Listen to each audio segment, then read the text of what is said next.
আমি যদি সনাতনের বাচ্চা হয়ে থাকি, এদের মুখ দিয়ে চৌরাস্তায় দাঁড় করিয়ে জয় শ্রীরাম বলাবো।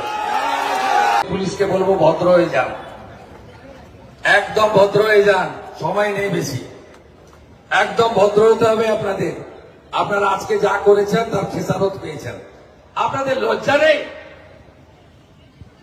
এখানে আমাদের অনিলজি আছে।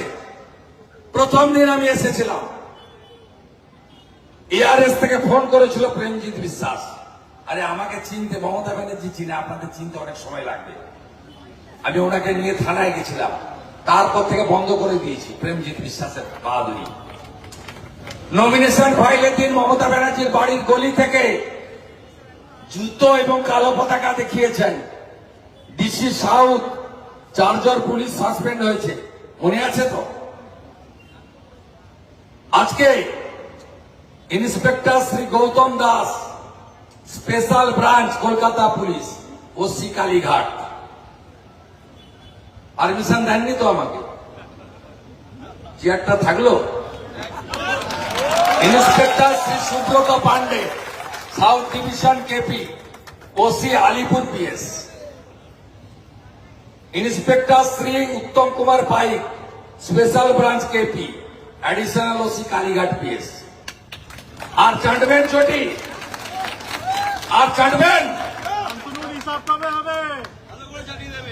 শ্রীমতী চামেলি মুখার্জি, এডিশনাল ওসি উল্টোডাঙ্গা ও মেনুটানা। ঠিক আছে, কি করে ছোটা দেওয়া হয় ভবানীপুরের রসিকাও বলে গেলাম। আমার মাইক বাজছিল কেন? যতই করো হামলা, আবার জিতবে বাংলা। 4 তারিখে শুনিয়ে দেব ভালো করে, ওই মুখ দিয়েই জয় জয় শ্রীরাম বলাবো।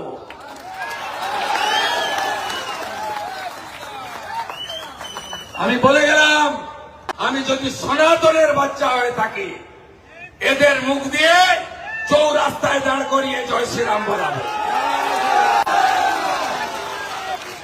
একদম ভদ্র থাকবেন। কাল সকাল থেকে আবার দেখা হবে।